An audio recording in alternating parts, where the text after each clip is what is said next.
We are live for another Ovadia Heart Health Telemedicine live stream, and today I am thrilled to have with me Ken Posner, who goes by the nickname of Barefoot Ken, and the reason for that is pretty obvious when you meet him. Although I have never personally met Ken in person, I have seen him, and I've run past him in half marathons, and I should be clear that really it was he who was running past me. But there was one situation where we were running opposite directions on a recent half marathon, and I'm now getting the chance to speak to Ken in via Zoom, but almost in person. So I want to tell you a little bit about Ken before we get started. I'll give Ken a chance to tell you what he's been up to, and let's take this away. And before we get started, I should say that we are not giving any medical advice. We are just sharing information and education and some interesting stories. If you're looking for medical advice, consult with your doctor. If you want to talk to someone on the Ovadia Heart Health team, you can reach us at team@ifixhearts.com. And with that, I'm going to tell you a little bit about Ken. Ken, let's see. Ken has spent close to 2 decades on Wall Street as a highly respected financial analyst, working in environments defined by complexity, risk, and constant pressure. And along the way, he also became an ultra runner and a writer, someone who doesn't just do hard things, but thinks deeply about why we do them. He's the author of a new book called Chasing the Grid, which documents a multi-year project in the Catskill Mountains, that's not too far from where I live in New York, that requires ascending each of the region's 35 high peaks in each of the 12 months of the year for a total of 420 total ascents. He's also written The Long Path, about let's see, I just lost my way here. But all right, let's see. He's got Running the Long Path is a 350-mile record-setting run that he did from New York City to Albany. He also wrote a book called Stalking the Black Swan, a book about decision-making, uncertainty, and it feels increasingly relevant well beyond the financial world.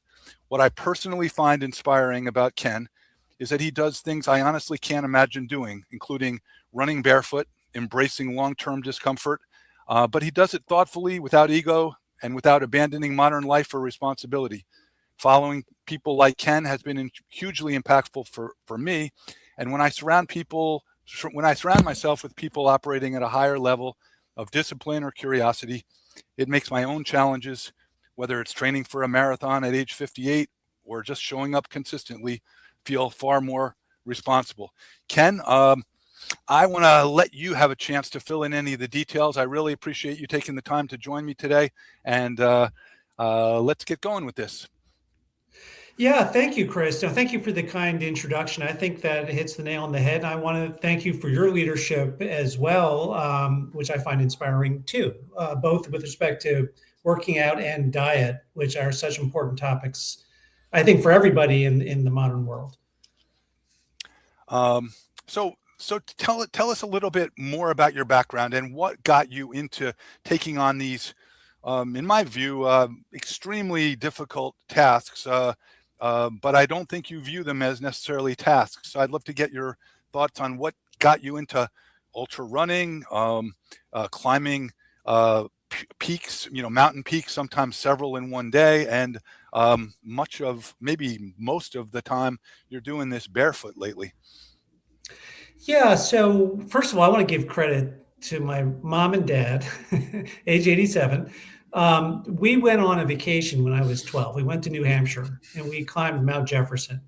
And we were the original unprepared hikers without, maps and compass. We just followed the trail. Probably were wearing blue jeans, no fire starter kit.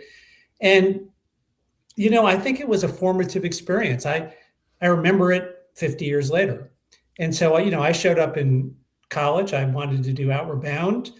I went out and did that. And then I spent a short time in the military. I was in the Army for 4 years, but that was another formative experience. And I remember that's where I got my first introduction to endurance sports in the Army style of, running and rucksacking, rucking. Um, and I remember just this feeling that, hey, when I went out and did something hard, I felt like it was a day well spent. And fast forward to my 50s, right after a number of years on Wall Street and in corporate America, I had this strange sort of, I don't want to call it a crisis, but you know, having done a lot of hiking and running over the years, I began to feel really stale in the business environment, the digital environment, the conference calls, the spreadsheets, the PowerPoints, and that's all my stock and trade. But I began to feel that I really needed to get back to nature. And so that's where the grid adventure came from. I mean, honestly, up to that point, Chris, I was like a lot of people where, had a stressful job, as most of us do. And so I used running to balance out the stress. And it was really in my 50s that I began to appreciate that no, it's not just balancing stress. I need a lot of nature in my life, and that what I call the pure, digital kind of domain is just not it's not satisfying enough. It doesn't engage my full capabilities. It can't be my whole life. So, what started first for you in terms of these physical feats? Did you start running first? I know you were running some races and at relatively fast speeds, at least by my standards. But then I know you transitioned along the way. So, what happened first, and what got you kind of enthused by covering distance? Yeah, well, I started running when I was a kid, and I loved it, but I had problems. I had serious chronic shin splints. Um, and today, I think we can look back. I mean, eventually, I needed surgery. Uh, it's for those of you who are familiar with this, it was called diagnosed as chronic compartment syndrome. I think today we can look back and say, hey, the shoes in the 1970s. By the way, sorry to date us, but the shoes. That's when the big heeled shoes first started coming out, and they have a tendency to shift the load from calves to shins, and for some of us, that can be a major problem. Um, but I had a difficult start to running. In the army, I somehow managed to get through it with this condition, and even ran a marathon with it prior to getting the surgery. And then it was really a focus on work until maybe my late 30s, and I started to see people dropping by the wayside, getting ill, right? And I was like, you know what? Just entirely pragmatically, if I want to continue to be productive working on Wall Street or in other volatile fields, I'm going to need to get back in shape. And so I started running again. Funny story, when I was a kid, and I did a little bit of karate, just a little bit. And at a special training, somebody pointed and said, see that guy? He just turned 40 and he went out and ran 40 miles for his birthday. And we were all amazed as kids. We had never heard of that. And of course, I promptly forgot that until I was like 39 and a half. And then I was like, holy crap, I need to do that. So I didn't run 40 miles my 40th birthday, but I started working on it. And I was out for a jog and I saw some old dude running along. And we fell in and ran together for a bit. And I asked him what he was training for. And he said he was going to run 100 miles. And I about just fell over dead. I had never heard of that. And this guy looked he was in his 50s. He looked really old. So I heard about these ultra marathons and they caught my attention. And I looked into them and I found one on Angel Island outside of, in the Bay in San Francisco, 50K, 30 miles. I ran it. I came in like second to last place and I was immediately hooked. And so that was right when I was 41 or something. And from there, I just continued to slide into the deep end. Okay, so you kind of went in pretty hard, pretty early, and I think tell me a little bit about how running makes you feel. You said that you were getting burnt out in the corporate world, in the financial world. How did getting out? doing exercise, improving your cardiovascular conditioning? How did that change your perception of your health and your fitness and your quality of life? Well, at age 39 and a half, as I mentioned, I remembered all of a sudden this dude who had run 40 miles. And I was like, I'm going to do that too. But as I went out and did long runs, I found them boring and painful. Not surprising because they take effort. But as I look back now, by the way, when I did that first 30-mile ultra, I had done like 3 marathons with very mediocre times. So it was absolutely nothing special about me. Um, but then once I did that first one, I was hooked, and I signed up for another one and another one. And then I went out and did Badwater and Leadville and others. As I look back now, what I would say that this sport is the feeling of self-empowerment. When you go out and do something hard and get it done, you prove to yourself that you can operate in a higher stress regime. And look, we all live in a world where very little is within our control. Work is all over the place. Family can be difficult. Politics is insane. And then social media is just screaming at you. And so just the ability to say, look, I can't control the world, but I know I can take myself into a somewhat difficult environment and manage myself.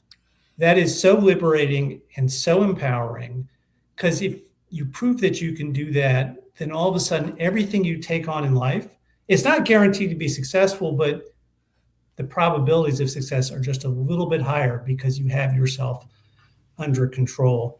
So I think that's what's addictive. And by the way, you hear influencers, and sometimes they say things like, Michael Jordan was very confident, so you have to be confident like Michael Jordan.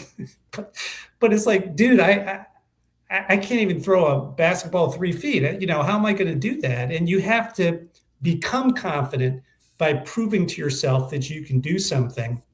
You don't have to be like Michael Jordan. You just have to convince yourself you can get out there and get it done. Oh man, that's really powerful. And I think, I work as a health coach within the Ovadia Heart Health telemedicine practice, and I've talked now to hundreds of patients, and one of the things that we talk about is resistance training, cardiovascular fitness, sleep, stress, the foundation, and of course diet, and eating the right foods. But like so many people are in a position maybe somewhat akin to where you were at with high pressure jobs. They need to get the work in and whatever, provide for their family, or whatever the needs are. How did you was it a challenge at all to make this running and hiking and climbing fun? Because I think a lot of people view the things that they have to do, something that I work with patients to try to figure out ways to get around. But I'd love your perspective on how you made what a lot of people would view as painfully difficult things. How do you transition into that, and what kind of things, from your experience, make it more fun, or at least more rewarding and worthwhile? And Chris, look, I think that's a brilliant question. And by the way, it doesn't have to be running, because you demonstrate, with weightlifting, you've made that fun, and I can see it on your face when you're doing the weights. And look, runners. There's some cliches out there which I think are meaningful. There's type 1 fun, which is like what, binge watching Netflix or something, and then there's type 2 fun, which is hard, right? It includes some discomfort or some pain. And then there's type 3 fun, when things are just totally out of control. But for I think that I have a saying: it's good if you're good, but it's better if you can get better, even if you aren't that good. Like, I go to the climbing gym. I'm terrible, but I'm getting a little bit better over time. And that's a thrilling feeling. That's part of the self-empowerment. And it's hard. There's a lot of influencers that are out there, and they're saying, hey, you should be going to the gym so that you can maximize longevity. And it's like, come on, dude. I really don't care. I mean, I might not even be around in my 80s, but if I am, it's not going to be probably not going to be, probabilistically not going to be a high productivity part of my life, maybe. But you got to get people. People are not going to go to the gym to make themselves slightly healthier in 20 years. They're going to go to the gym now because it's fun. And so I think the first thing is giving yourself a little bit of time to ask the question, what do you think about? What attracts your attention?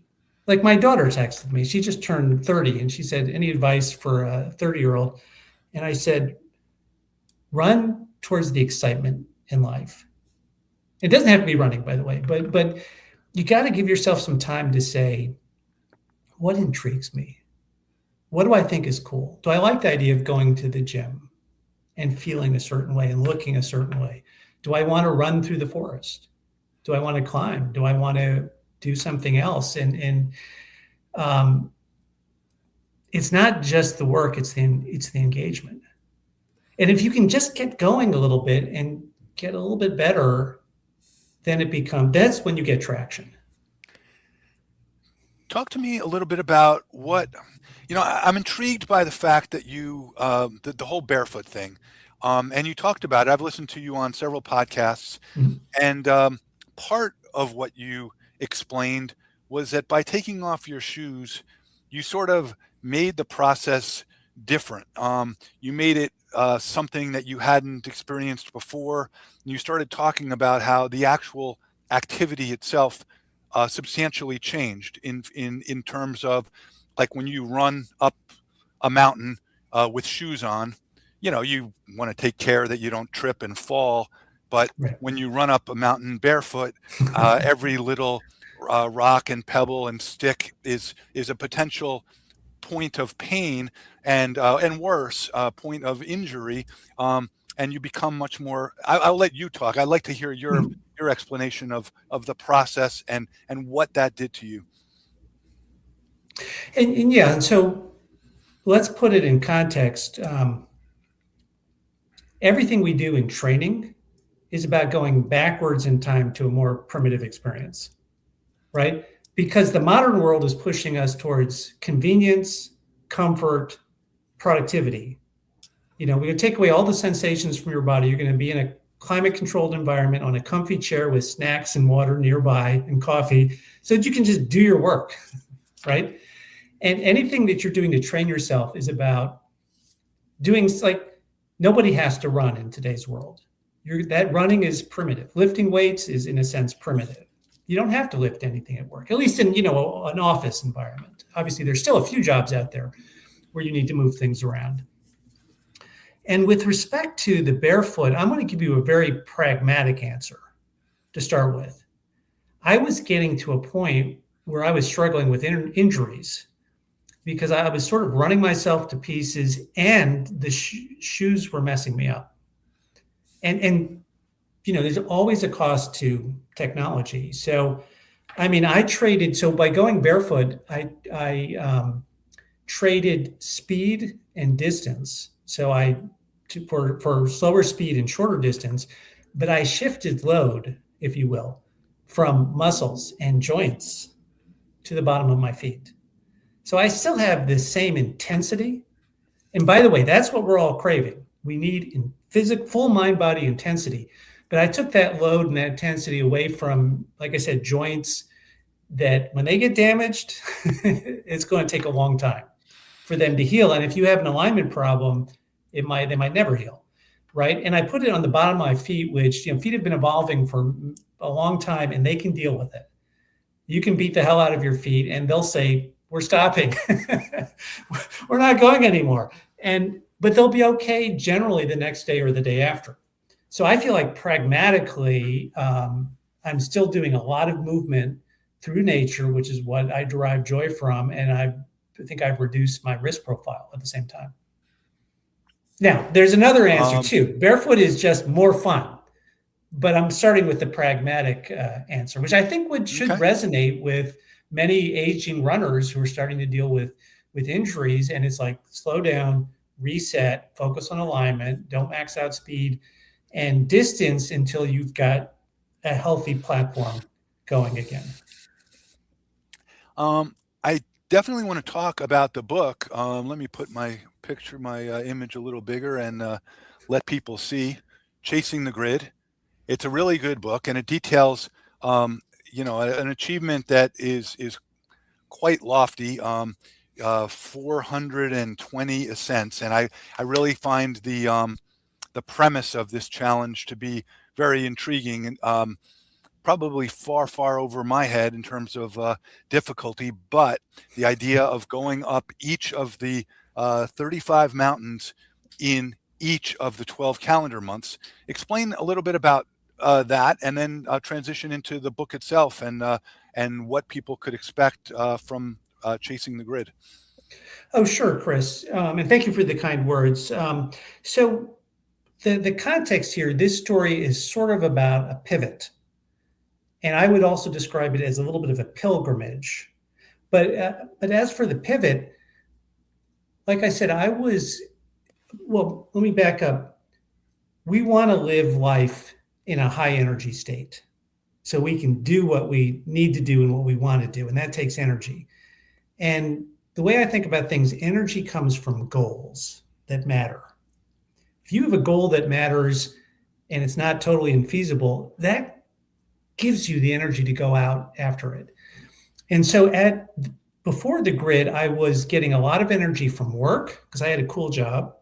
And I was getting a lot of energy from ultra running, which was, as I said, self-empowering. And I'm not, an elite runner, but I was doing cool and difficult events like Badwater and Leadville, et cetera. And so I hit this and so I had like my little airplane with 2 engines. That was my life. So I hit this sort of air pocket because at work, the board put us up for sale because we were running out of acquisition targets. So all of a sudden there wasn't really a lot to do.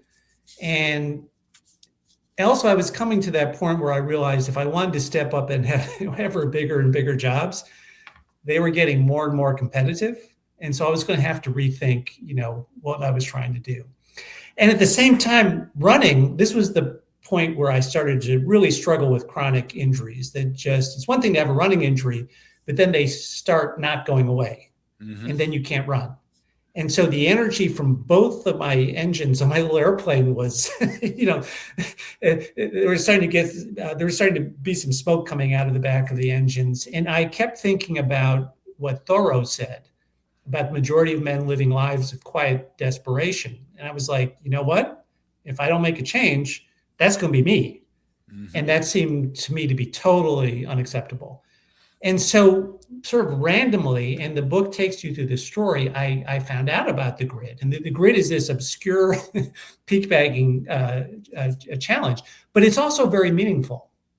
Not because there's anything in it that's, beyond what an ordinary person can do. Because it's 420 mountains. It's sort of like saying it's 420 hikes, okay?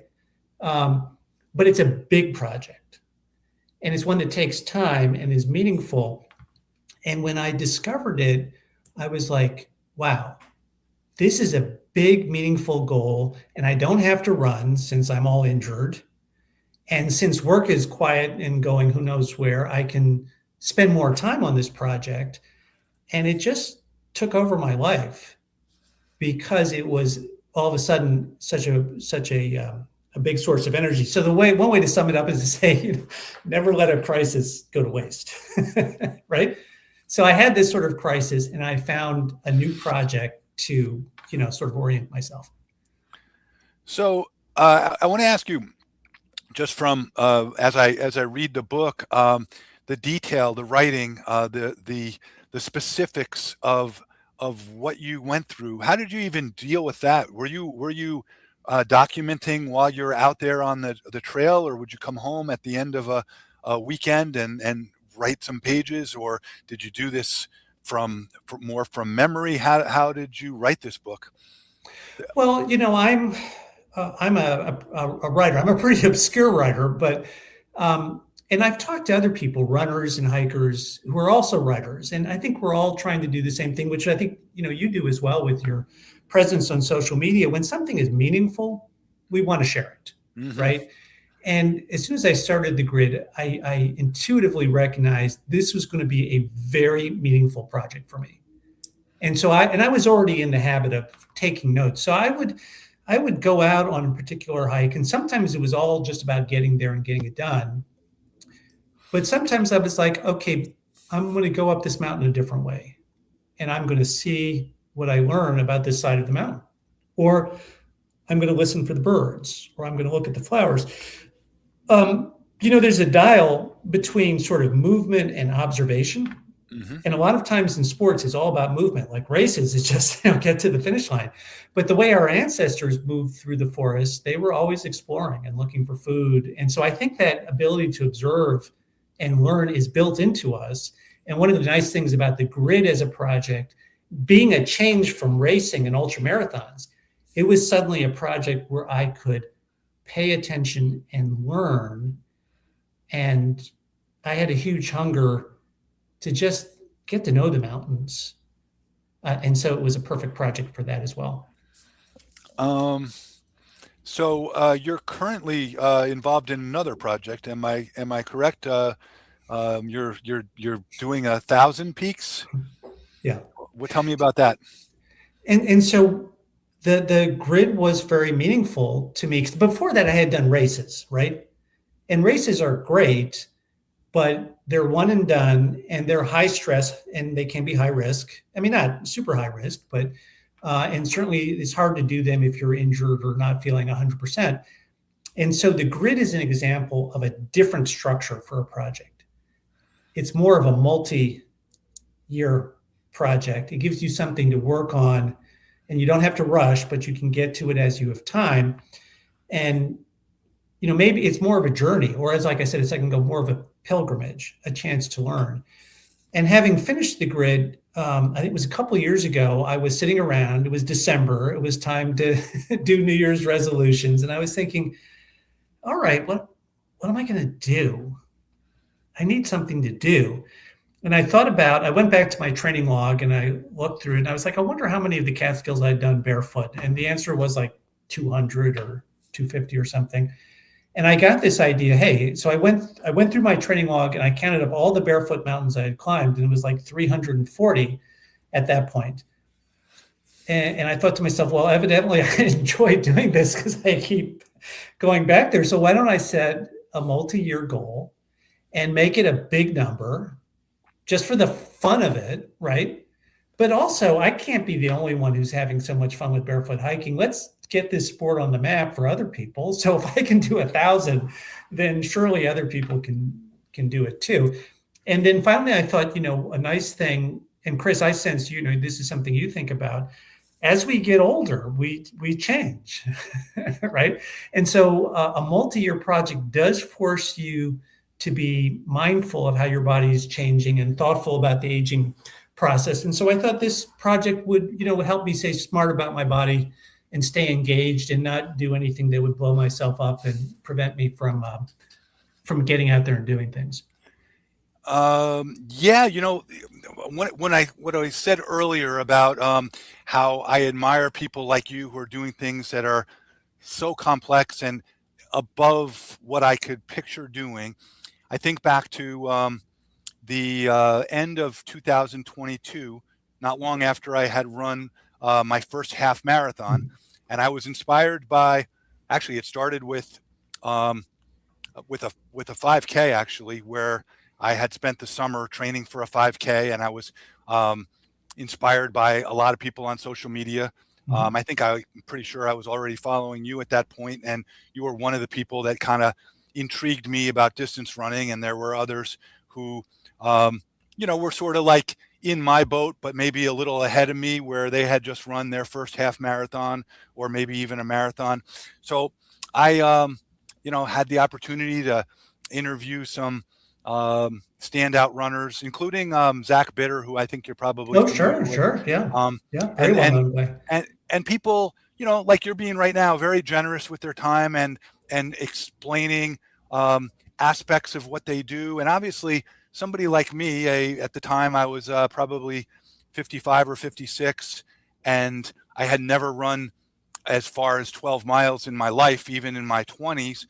And talking to Zach Bitter, who has held the world record for a 100-mile Yeah. run and a 12-hour run, a ridiculous pace. I think he ran 100 miles at somewhere around a 6:40 something pace, which is Yeah. just insane. But at the same time, he's sharing information with me that is actually helpful because he understands how to share and inspire someone who's a layperson, a person who's not an elite athlete. And I started learning that you can pick up things from people at much higher levels, and you can use it as inspiration, but you can pick their brains and get information. And on social media, a lot of these people are willing to share what they know free of charge, and they're very generous with their time. So uh, I'm going on and on here, but it was my son who called me from Los Angeles and invited me and my wife to run a full marathon. This is like right at the time of year when we were about to throw in the towel for the winter, and basically we would not run again until Memorial Day. And my wife looked at me, and I was like thinking she was going to say no chance, not a chance. And she said, "Let's do it." And I said, "Oh my gosh, what?" I said, "We're going to do this thing." And we got a training plan from Hal Higdon. She printed it out. She got a highlighter and put it on the desk. And day after day, week after week, for 18 weeks, we circled our runs. I think I missed one run out of the entire 18 weeks. And it included a 20-mile run in a near blizzard. And then we ran the Los Angeles Marathon, which was so far my first and only marathon. And I believe that you were at that same marathon, coincidentally. Well, the crazy thing is, when I saw your post about you were going to run the Los Angeles Marathon, I was like, hey, that looks like fun. I'm going to go there too. So I actually did it. And I have a cousin who lives out there. So there was actually another reason, but I was inspired by you. And I think, look, I think you just explained weird, because the question you asked a few minutes ago, how do you make it fun for people, or how do you help people? And I paused on that. I think that's a tough question because it's hard for us to get into anybody else's head, but you just demonstrated it, right? For you to run a marathon or even a half marathon, that's fun, it's exciting, it's a challenge, and it's empowering because you showed yourself and your friends and your family that you can do it. And so it might be something totally different for somebody else, but it doesn't matter what Zach Bitter does, right? And you don't have to go out and do the grid or something like that, right? You just have to find what matters to you, right? Yeah, That's the key. and I think there's like a little analogy. And again, you're 1,000 peaks or 420 ascents is a different magnitude than 18 weeks of running for a marathon at a 10:30 pace. But the idea, I got to a place that was by doing that marathon and by training through the winter, that was something that I never could have pictured doing. Not in my wildest dreams a decade earlier. And I think that when you sort of figure out a path, you figure out a plan, and then you attack it piece by piece, it becomes quite a different thing than to just look at 1,000 mountains and say, I'm going to hike all those things. But obviously you can't even chip away at that on the first day. You can only hike, I don't know, sometimes I know you hike more than one ascent in a day, but you can't do the whole project in a day. It's a multi-year project. But by the way, and like all that stuff is details. I wrote a review on a book, which I recommend to folks because I think, and by the way, Chris, you went through a major, transformation a number of years ago. And I think you were poking around on social media and you got connected to the right person, or you heard the right idea that caught your imagination and you tried it and it worked. And so I think for those people who are struggling about this question of fun, because they're burdened with, as we all are, with work and family, maybe the advice is just keep looking around until something clicks. Um, but I was going to recommend this book. It's called Reservoir Years by Nina Schengold. And she's a neighbor of ours. She's up closer to the Catskills. And so she came up with a project as she was approaching that 60-year-old. And it's a simpler project than what you and I have done. She decided to go for a walk around the Ashokan Reservoir every day for a year and no skipping days. Okay, so part of it, like going for a walk, is it's not an ultra marathon, it's not a marathon, it's just whatever distance she wanted. And she's a writer, by the way. So she had a purpose to get out there and see how the reservoir changed through the seasons. By the way, that's part of the grid. Why you have to do the mountains in every month of the year is because you want to learn how they change throughout the year. But it was, if you read her book, it's also a project about self-empowerment. And I think she got to it, and I don't want to put words in her mouth, but she got to a point where she had aging parents and dependent, daughter. And she's like, I need to do something for myself. And so when she said every day for a year, no exceptions. And that's how she defined her project. So I think, and you can take something that a lot of people do, like a marathon or a half marathon, or like a few people do like the grid, or you can create your own project. But there's this realization, I need to do something for myself because I want to make the world a better place. I want to help my friends. I want to help my family. But I got to fix myself first. By the way, I like to summarize this by saying, because I do a lot of business travel. Mm-hmm. So put on your face mask first, oxygen mask first, before attempting to help others. That's a big part of my philosophy. And it's like, no, I can't help you if I'm in trouble. That's very, very important. I agree with you completely there. Man, it's now. I think the one other thing that intrigues me, and you just mentioned that Nina Schengold's Reservoir Year, and it's at a different level. It's at a level that she picked for her needs and for what she wanted to do. And I do think that that's an important realization for people. Like, everybody's got a different set of challenges, a different set of issues. People are at different ages, different gender. They've got different genetics. So when, I think a lot of people are finding themselves competing against others when the real goal is competing against the vision of yourself, or right, what you're trying to get to. And it's not always about constant improvement, because at some age, we're all going to start sliding down that hill. But we can control the speed to some extent, and we can control to some extent when it happens. So like, I know personally, whether it's running, I try to, or lifting weights, I constantly am setting up new challenges for myself, and I play little games like, all right, I had a little shoulder injury and I went 3 months without doing dips. I'm not going to worry about what I could do 2 years ago. I'm going to start from where I am today, and I'm going to see how long it takes me to gain 10 repetitions, or to be able to do dips with 50 pounds of weight hanging off my belt, or whatever it is. If it's running, I'd like to beat last year's half marathon time, but I also know I'm a year older than I was last year. So if it comes out that it's 15 seconds slower, all right, little disappointment, but I'm still pleased with myself that I'm in a condition that that I can run a half marathon or a full marathon. So it's like you've got to be mixed realism with a competitive drive and a competitive spirit. Tell me a little bit about that other book that you wrote about the long path. Sure. And the record that you set. Sure, but if I could, Chris, I want to jump in because you mentioned one of my favorite words. Go ahead. Control. Because I think we all want to go through life fast, right? And by the way, fast means different things to different people, but the fact is we all are going through life fast, whether you want to or not. Life is fast.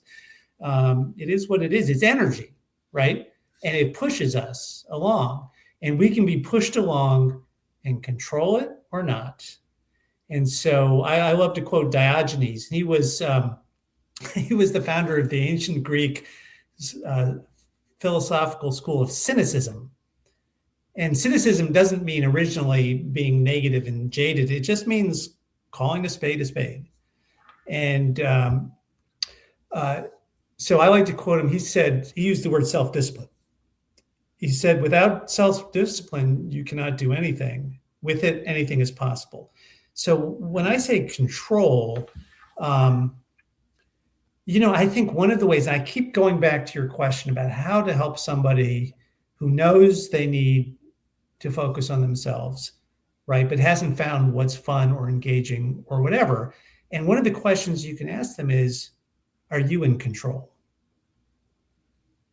And I think a lot of us, not everybody, but a lot of us benefit from some kind of practice that helps us get better at managing ourselves. Maybe not everybody. Like, I wouldn't go to Elon Musk and say, hey, dude, you need to do weightlifting or barefoot mountain climbing or whatever. He seems to be an effective guy, whatever you think of him.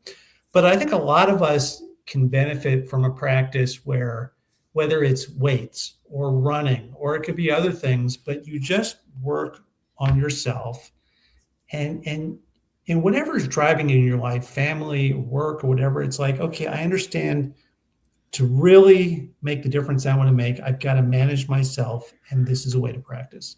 So anyhow, I wanted to come back because I spend a lot of time thinking about control, and how do I control myself? How do I recognize when I'm starting to slide out of the curve, right? But as to running the long path, that was a book I did in 2013. I ran the long path. It was a 350-mile trail in New York. And I did it in 9 days, and I broke the record at the time. And so it was a super. Now, that's not like that's a record, but it's not like Zach Bitter's record. But it was a very meaningful project for me, and it was probably not the start, but it was sort of it helped me. Well, it didn't help me, but it created just enormous enthusiasm and energy, because I didn't really know if I could do a multi-day run. I had never done it before. And, it took me through New York, and I was already falling in love with the Catskill Mountains and the Hudson Valley. And so it gave me an extra dose, and it inspired me to go back after the run. Because on the run, I had flown past, flying in quotes, a lot of it wasn't that fast, but I had, flown past interesting sights and sounds and historical markers without a chance to, not when the clock's ticking. But afterwards, I went back and did more research. And so that experience helped me. It helped me actually connect with a lot of voices from the past. So you might hear me quote, a Henry David Thoreau or a John Burroughs or Emerson or whatever, the transcendentalists, American transcendental tradition from the 19th century. And, their voices are still out there in New York, in the Northeast. And, we've got a choice now, which is full speed ahead into the digital domain, which some people call transhumanism, this idea that technology is going to save us from ourselves, versus transcendentalism, which is, it's not about abandoning technology, but it's about, no, we need to keep our connection with nature. Without that, we may be fancy and fast, but we risk getting really lost. Yeah, that's important in this world of technology and AI and CGMs and wearables, and to know sort of where to draw the line, and when to take your head out of away from the screen. It's funny. There's a picture. It's a little embarrassing taken out of context. How the races, like the big races like Los Angeles, have photographers, and they send them to you. And there was one picture of me running down whatever that main drag is in LA with my phone in my hand, and I was literally texting my daughter, who was waiting for us on the side of the road about a half a mile up, and I was trying to figure out where she was, and Yeah. it just looked like a guy who couldn't put his phone down for even 5 minutes. Um, but yes, Yeah. it does change things when you are able to just break free a bit. Yeah. And, the goal is not, remember the paleo diet? Yeah, The sure. paleo diet is actually pretty sensible, in my opinion, but the goal is not to recreate an authentic paleo experience. And I've spent a lot of time thinking about this. To me, the goal is to integrate. Hmm. So take the when I said, take the energy and the excitement and the awe from nature, and then bring it into the rest of your life with the phones and the computers. Um, And so let's not blame the tools. Although Thoreau said back in the 1850s, he said, men have become the tools of their tools. So we need to remember that. But, and I know you feel this with the weightlifting that you do. I mean, that's not out in the forest per se, but using the body is nature. The nature starts with our bodies. And so that self-empowerment, that energy, that full mind-body engagement, let's make sure we bring that into the digital world as opposed to becoming, bored and alienated. And that feeling of staleness that comes from too much screen time without the engagement of, not just the body, but the depths of who we are. And that's the risk, right? That's what we see. Not that everybody is disengaged, but that's a risk of the modern world. You get too comfortable, you get too focused on productivity, you get addicted to the engineered foods and other kinds of stuff, you get distracted. I really think to be successful in the modern world, if you're not born a superstar, you need to be able to manage yourself. I think it's a risk. And by the way, hiking in the Catskills, yeah, there's a risk of, I don't know, a tree limb falling on your head or something, but I think the risks in the digital domain are quite substantial.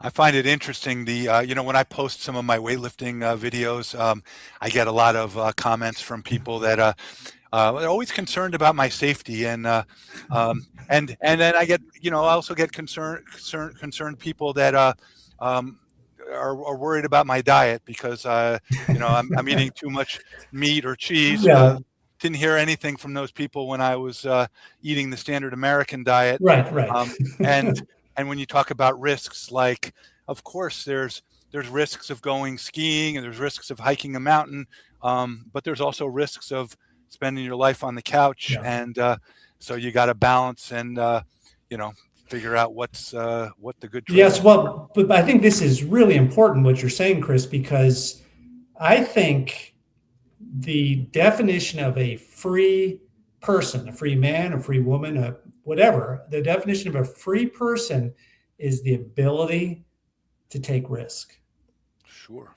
Right. And if you had other people bully you or market to you or do whatever, you let them put you in their box.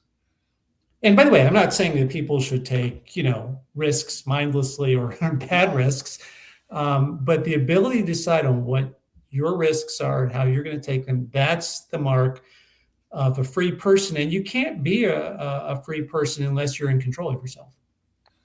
So Ken, you're about the same age as me. How old are you, Ken? 62 3/4. Okay, so what do you got planned for yourself moving forward? You got any? How far are you along on that Thousand Mountain project? I'm at 604. Oh man, it goes up every time Yeah. I just listened to a podcast the other night, and you were in the 500s. So I guess that was All right. a few months back, maybe. But so in the 600s. When do you plan on finishing that? Well, so I'll throw you a curveball, Chris. Maybe right now I've got a new job, and it's at a big company, and my company was acquired, so I'm part of a new team. And when you hike barefoot, I call it the original human mindfulness.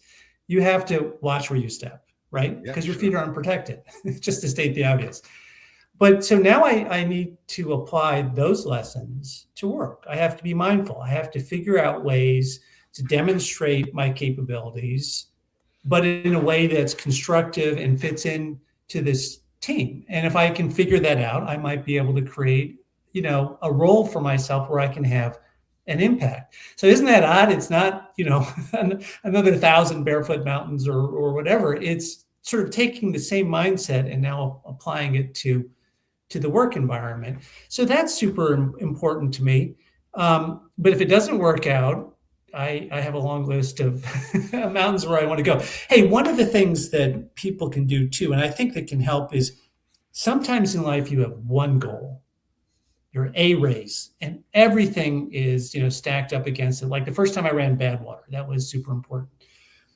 But as you get older, you can have multiple goals. So 1,000 Mountains Barefoot is the one that I have the most fun with, because that's always in the back of my mind. And I'm always like, wow, I could go out to the Bay Area, and there's a lot of Mount Diablo. That would be fun. And I have a friend who just got back from Nepal. Well, I'm not going to climb Everest without shoes, but they're smaller. So I could go there. So it just creates this incredible energies. I imagine places that I could go. But like if I race through that, then what am I going to do? Well, I'm going to say, okay, I got to 1,000. Now I'm going to set a new goal of 1,100. Or am I going to set a new goal of 10,000? That's, at some point you're like, okay, enough. So I also have a goal where I'm making incredibly slow progress, which is to run 50 marathons in 50 states barefoot. And I'm stuck at like 11 or something, or 12. And I'm like, where's Rhode Island? But that's another one. But one thing I do in my training log, you may have seen my blog post recently. I just got to 15,000 miles barefoot over 10 or 11 years. And that's running, that's hiking, and that's also sometimes just walking. Like, I'm in a hotel, it's cold out. I'm just going to walk a mile on the treadmill just to get that little bit of incremental movement. But I celebrate every 1,000 miles. And whether it's full of mountains or if it's full of injuries or whatever, it's just a mile marker. And there's so much fun and joy. And so one of the things, and you do this too, because you've been doing your weightlifting for a long time. If you find something that is really you and is sustainable and you track it over time, another dimension to the fun is just seeing how that journey develops. And just to be clear, if you go back 10 years, I was not expecting to become a barefoot hippie dude in middle age. But it's a journey that I followed, and it's taking me to wild places. And that's part of just the excitement of being alive, hopefully. I reference this. I'm going to put up while I'm telling this little story, your thank you, website. Chris. Yeah. You can track Ken down at barefootken.com, and I know there's a page on that site. I think it's /chasing the grid, if I'm not mistaken. So you can find his book, but just go to that site to learn more about Ken. I found it like a really weird experience when I was at that recent Duchess Classic, and I think I knew you were going to be there, but it's a lot of people in the parking lot, and I didn't happen to see you. There's like hundreds of people at the starting line, and my wife and I started off, and it was somewhere about maybe I don't know, two or so miles in when you ended up running past me, and just out of the corner of my eye, I saw your bare feet, and I just instantly said to my wife, "That's Ken," and she looked at me like, "What are you talking about?" And I said, "That's Ken Posner," and then sure enough, as we passed you, and I heard your shout, but I got to tell you something funny, Chris, because you've posted from time to time about running on the Duchess Trail, right? And I go running on the walkway across the Hudson all the time because it's no traffic, it's smooth. I don't know how many times, I've probably been there 2, 3, 4 dozen times, maybe not 4 dozen, but every time I go there, I'm like, where's Chris? Every single time. I don't get to the walkway over the Hudson all that often. Probably only been across that maybe 10 times, but we do run the same section of the Duchess Rail Trail over and over and over and over and over.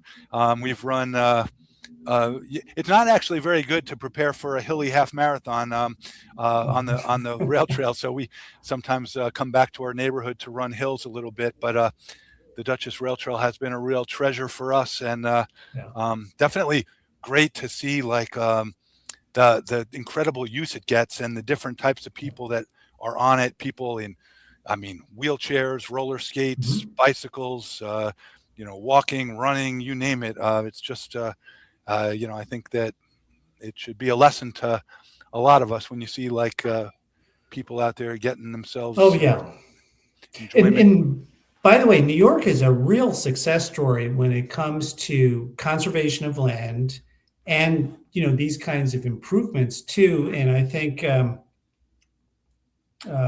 I don't remember that's part of New York State Parks. I'm trying to remember if that was Eric Kulisade was the commissioner when that was opened up, but it doesn't matter. You know, the Hudson Valley is for any of your listeners who aren't in the Hudson Valley, it's a beautiful place with so much preserved land and so much accessible trails like the walkway over the Hudson. I think as New Yorkers, we should take a lot of pride in what we've done collectively and the people before us. And I would encourage everybody, try to pay forward a little bit, volunteer with one of the organizations involved in this stuff, or give them a little bit of money if your piggy bank has enough to do that. It's one of the great things about living in this community. I agree, and I think we're about out of time. But I want to show your book again. It's a great book, Chasing the Grid. Um, Ken's got two other books out there, and where can people find your? Give me the link to your Substack. What do they have to look up to find your Substack? On Substack, I think I go under the name Long Brown Path, but there Okay. should be a link to it at barefootken.com. So barefootken.com is the first place to go, and all the socials, you should find all the socials there. By the way, I have a, a YouTube channel where I do, show demonstrations of barefoot hiking. And so that's another, but you can find that link through barefootken.com. Okay, great. Well, thank you very much for being here today, Ken. And I've really enjoyed the conversation. I've enjoyed your book, and I hope to maybe we'll meet again at a race sometime and have a little time to celebrate with a beer or a seltzer or something afterwards. That would be a delight, Chris. Thank you so much for having me on your show. I really enjoyed our conversation too. Me too. Thank you, everybody, for joining us today. And we are here most every week, usually on Mondays and Tuesdays. We have live streams. Have a great day, everyone.